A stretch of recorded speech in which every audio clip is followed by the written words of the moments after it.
What if your brain naturally sees the world in a negative light? What if it's programmed to look for danger first in any situation? For many people, this isn't just a what if, it's their daily reality. But what if I told you there's a way out of this mental trap? In this 5-minute video, we'll explore how anxiety works, and more importantly, how to take the first steps toward peace of mind. For someone with anxiety, the world feels like a minefield. Every step could lead to disaster. A loved one didn't answer your call? The most terrifying scenarios immediately race through your mind. Assigned a new task at work? Your brain is already predicting inevitable failure. And this isn't just pessimism. This is how an anxious brain works. Like a hypersensitive scanner, it searches for threats, blows the slightest risk out of proportion, and turns completely neutral events into harbingers of disaster. But here's what's important to understand. Anxiety itself is not the enemy. It's an ancient mechanism that helped our ancestors survive. That very alarm that screamed, "Watch out, there's a saber-toothed tiger in the bushes." The problem is that for anxious people, this alarm seems to have broken. It rings incessantly, reacting not only to tigers but also to house cats, the rustling of leaves outside the window, and even absolute silence. The alarm is there, but there's no real danger. So what's the deal? Our brain is a learning system. And if your life, especially during childhood, was filled with stress, uncertainty, or criticism, it may have internalized one simple rule. The world is dangerous. You can't let your guard down. It gets used to looking for worst-case scenarios because, from an evolutionary standpoint, that seemed safer. Better to be scared 10 times for no reason than to miss a real threat once.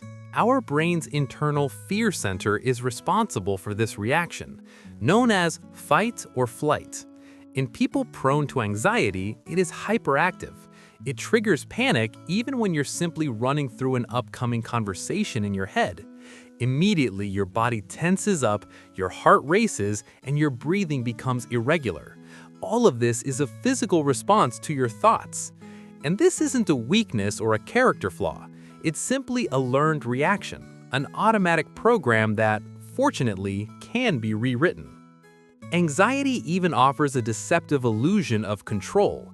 As long as I'm worrying, I'm supposedly doing something to prevent disaster. But in reality, you're just burning through your energy. Let me be clear. Completely getting rid of anxiety is something best addressed with a professional. But you can take the first and very important steps toward finding relief right now. Instead of fighting anxiety, which only makes it worse, we'll try to come to terms with it. Step 1. Grounding. As soon as you feel anxiety creeping in, freeze for half a minute. Now do what your anxious brain hates to do. Bring yourself back to reality. Name, either silently or out loud, 5 objects you see right now. For example, I see my white cup, my black phone, a green plant, a book, my hand. Then 4 sounds you hear, and 3 sensations in your body. This simple technique, known as 5, 4, 3, 2, 1, pulls your mind out of a future filled with imagined catastrophes and brings it back to the safe here and now. Step 2. Just one other scenario. Anxiety loves to feed you dozens of terrible scenarios. Don't try to push them away. Do the opposite. Consciously come up with one good or at least neutral scenario. Your boss calls you into a meeting? Instead of "I'm going to get fired," consciously tell yourself, maybe he wants to discuss a new project, or maybe he just wants to clarify the numbers in the report. The goal isn't to deceive yourself, but simply to show your brain that the same event can have many different outcomes, not just the worst one. This breaks the monopoly of catastrophic thinking. These techniques aren't a magic pill, but if you practice them regularly, you'll start to break the cycle of anxiety. Start small, literally just a few minutes a day.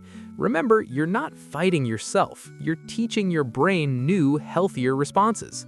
How do you cope with anxiety? Share in the comments what methods work for you. Your experience can be a huge source of support for others. Understanding how your anxiety works and taking these first steps is already half the battle on the path to inner peace. You aren't broken. Your brain is simply trying too hard to protect you. And now your task is to gently and patiently show it that you are safe.